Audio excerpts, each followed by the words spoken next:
He is the greatest tech innovator and entrepreneur in the world today, propelling revolutions in space exploration, electric vehicles, and renewable energy with his exceptional intellect and courage. His vision and determination make him a change maker in the world.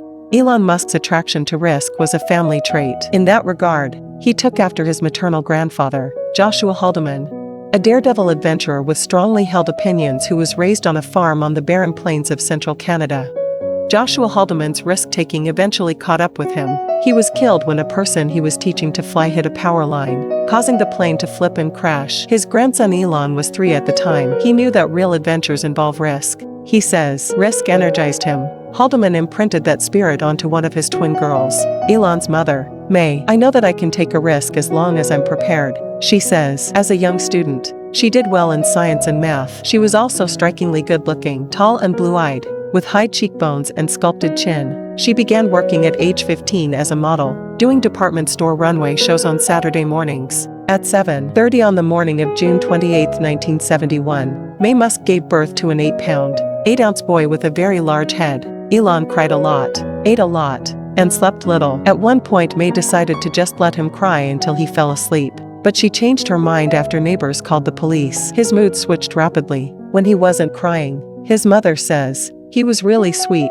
When he was 3, his mother decided that because he was so intellectually curious he should be in nursery school. It was a mistake. Elon had no friends, and by the time he was in 2nd grade he was tuning out. The teacher would come up to me and yell at me, but I would not really see or hear her. He says, his parents got called in to see the principal, who told them, we have reason to believe that Elon is retarded. He spent most of his time in a trance, not listening. One of his teachers explained, he looks out of the window all the time, and when I tell him to pay attention he says, the leaves are turning brown now? Arrow replied that Elon was right.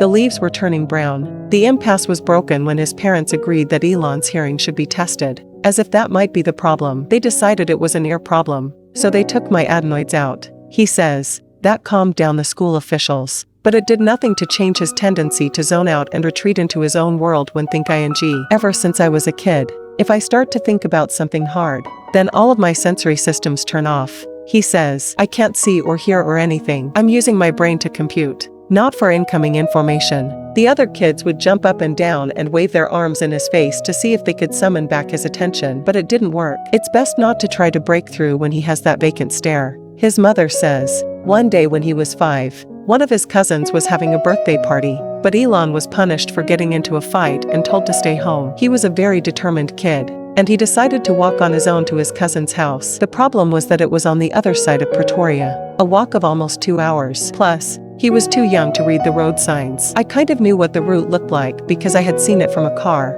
and I was determined to get there, so I just started walking. He says, he managed to arrive just as the party was ending. When his mother saw him coming down the road, she freaked out, fearing he would be punished again. He climbed a maple tree and refused to come down. Kimball remembers standing beneath the tree and staring at his older brother in awe. Has this fierce determination that blows your mind and was sometimes frightening, and still is. Unfortunately, when Elon was 8 years old, his parents divorced.